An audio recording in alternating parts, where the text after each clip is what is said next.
Hello మిత్రులారా, ఎలా ఉన్నారు? మళ్ళీ మీ ముందుకు వచ్చేస్తున్నాను సరికొత్త వీడియోతో. ఈ వీడియోలో కనిపించేది ఏంటి అనుకుంటున్నారా? వీటి పేరు పచ్చినెత్తళ్ళు. దీంట్లో కోడిగుడ్లు వేసుకుంటే వేరే లెవెల్లో ఉంటుంది. రెండు కలిపి వీడియో చేయడం జరిగింది, చూడండి.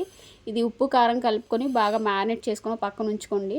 అలాగే కోడిగుడ్లు కూడా మేము 2 తీసుకున్నాం. అవి బాగా బాయిల్ చేసి తొక్కలవి ఒలుచుకొని పక్కన పెట్టుకోండి. చక్కగా ఈ రెండు కాంబినేషన్ కూర తింటే వేరే లెవెల్ ఉంటుంది. అలాగే కొంచెం ఉల్లిపాయలు, కరివేపాకు, టమాటాలు కూడా కోసి పక్కన పెట్టుకోండి. చక్కగా అవన్నీ పెనంలో వేసుకొని వేయించుకొని అవన్నీ బాగా వేగిన తర్వాత టమాటాలు కూడా వేసుకోండి. ఇవి కొంచెం ఫ్రై చేసుకుంటే చేపల కూరలోకి బాగుంటాయి. అలాగే ఈ మసాలా చూసారు కదా, ఇదేంటంటే ఉల్లిపాయ, పచ్చిమిరకాయ, వెల్లుల్లిపాయ, జీలకర్ర, టమాటా వేసి బాగా మిక్స్ చేసుకొని కొంచెం గరం మసాలా కూడా వేసుకోండి. అందులో చాలా బాగుంటుంది. ఈ ఉల్లిపాయలు టమాటాలు బాగా వేగిన తర్వాత ఈ మసాలా అందులో కలుపుకోండి. బాగా కొంచెం పచ్చివాసన పోయేంత వరకు బాగా ఫ్రై చేసుకోండి. అలాగే కొంచెం పచ్చివాసన పోయిన తర్వాత కారం అయితే వేసుకోండి. కారం అయితే మాత్రం నాన్ వెజ్లో చాలా కరెక్ట్గా ఉండాలి, తగ్గితే అస్సలు బాగోదు.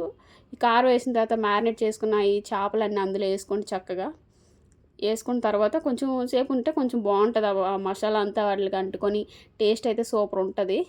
అలాగే మనం ఎగ్స్ చెప్పుకున్నాం కదా, ఎగ్స్ నేను ముందుగా అయితే ఫ్రై చేసుకున్నానండి ఆయిల్లో, కొంచెం టేస్టీగా ఉంటుందని చెప్పి అవి కూడా అందులో కలిపేసుకున్నాను. బాగుంటుంది. మొత్తం రెండు కలిపి ఆ మసాలాలో ఇంకితే ఆవిరి కుడికి బాగుంటుందని చెప్పి చేశాను. అలాగే చింతపండు ముందుగా నానబెట్టుకున్నాను.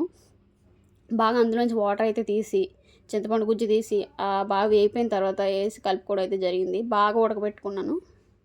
చక్కగా కొంచెం మంచి ఫ్లేమ్ మెయింటైన్ చేస్తే కర్రీ రెడీ అయిపోతుంది. చూసారు కదా, తిన్న తర్వాత అయితే సూపర్ ఉంది కర్రీ. మీరు కూడా ట్రై చేయండి, ఎలా ఉందో కామెంట్ సెక్షన్లో పెట్టండి. బాయ్, మళ్ళీ కలుద్దాం సరికొత్త వీడియోతో.